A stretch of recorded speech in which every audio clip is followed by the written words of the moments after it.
They've been in contact with some of the potential contractors on the job because they've already figured 10-hour days, 6 days a week for about 4.5 months.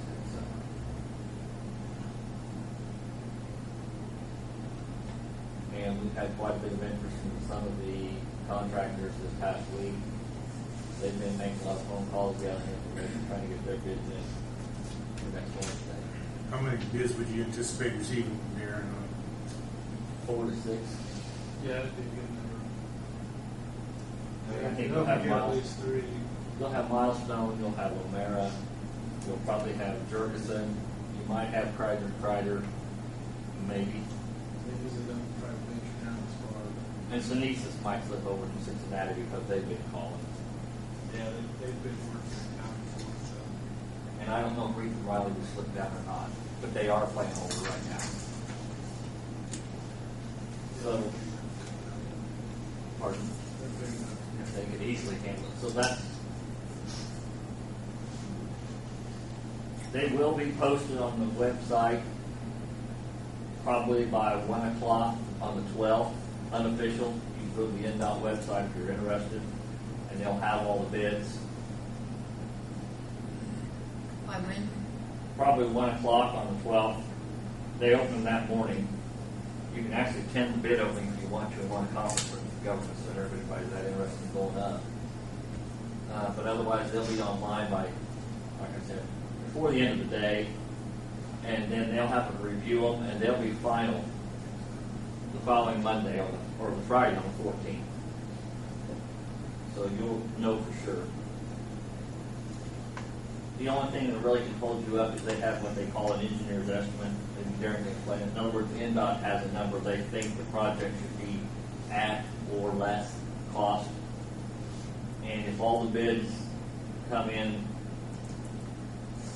over that number, or 5% over that number, then they will sell the job. So far, the bids for projects Have been running under the around 15% is what they've been saying. Good. Running. We take 25% on this. Did you? It's a small net. Good. Well, that means that we only have about 2 more weeks to deal with HMTV. I understand that then they are out of the project coming good letting us take it up to that date. That's on our contract list. Yeah. So will you still come to our meetings? I don't know. If I do, I won't get paid. It's really not over till it's over. So Armstrong. Well, yeah, in other words, we haven't got a contract with them. And if things wouldn't work out, HNTV is the second place scoring. And I have to commend that Christina has kept me posted. I've received multiple emails daily that right now the utilities, Darren mentioned Duke has started. Veteran is looking into it for the gas lines. I've had conversations with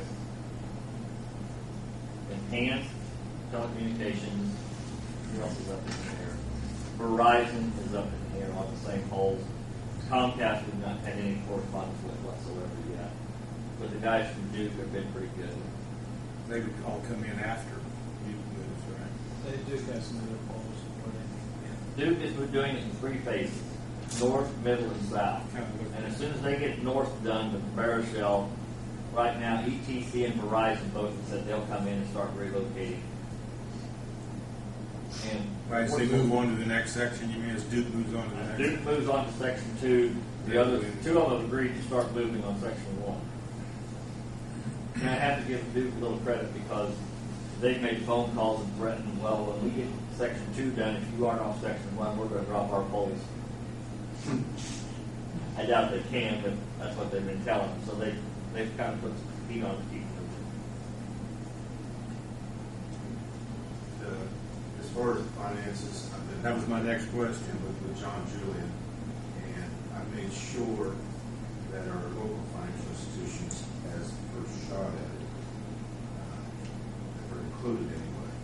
That's one of the financial institution in Greensburg. And he assured me I gave him the contact names, email addresses, I emailed them to him, so they will be contacted more institutions. And then I'm sure other outside institutions will be notified as well. To your knowledge, everything's on schedule. They're going to meet the deadline. I imagine John has already contacted local banks. There was only 1349 million bankers. And one banker even discussed maybe splitting it up with another bank if possible.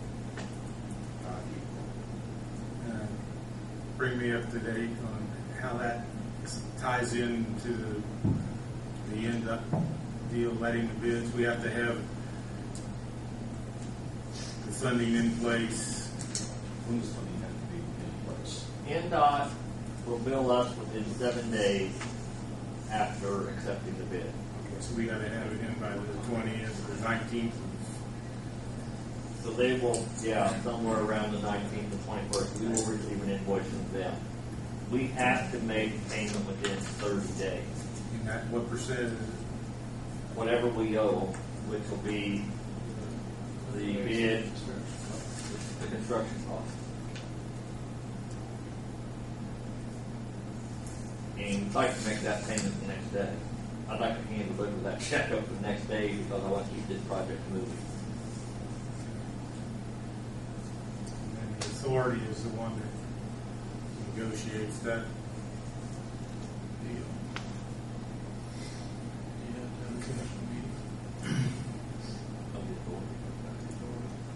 Before we move too far away from there, this engineering firm that was selected, I'd just like to thank the other 4 members of the selection committee on behalf of the TIF board.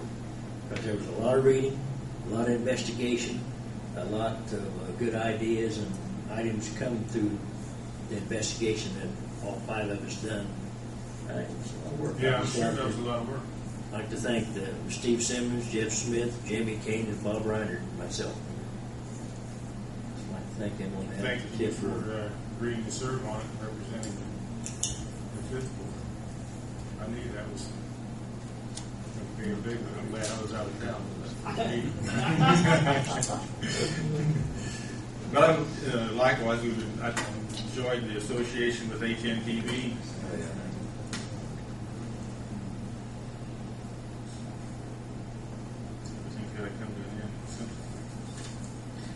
Okay, let's see, I guess, Mark, you've had the floor for a little bit there, but the next item on the agenda is an update from you. I don't know, is there anything additional you want to add? Filled you in.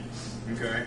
The one thing we had to finish up was the Giddings property, Which our special meeting and we have, July the 10th. and we've had a crew in there the last couple of days, and we've gotten rid of everything they've abandoned, and it's pretty well cleared out.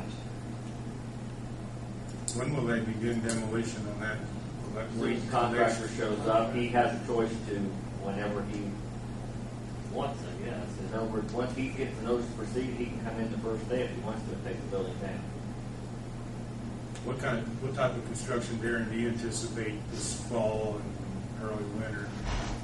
You would hope that they would get some of their storm sewers in so that I think their ultimate goal would be to try to get some of the storm sewer in so they can put some of the temporary pavement. The ones I've talked to, that's their goal. They'd like to run the one down Bear Shell, they'd like to run the one past the hospital. Just the side streets. The two, Those are the two outlets to Gas Creek. Right. And so in order, you have to have those outlets in order to start putting the rest of the storm. Otherwise, if you have a rain event, you don't have anywhere for water to come from. so they have to get rid of the water. And they would like to get, like Darren said, they would like to get that and to run their temporary pavement all the way down for the first phase of traffic maintenance. That way they can work whenever the weather cooperates with them throughout the winter. Because they all know it's tight. Everybody I've talked to says it's a really tight timeline. In other words, they need to get so much done before the weather breaks so that they'll have time to get completed by next November. Right. Has anybody heard whether the government has shut the unemployment off on them 3 months for people like? I haven't heard any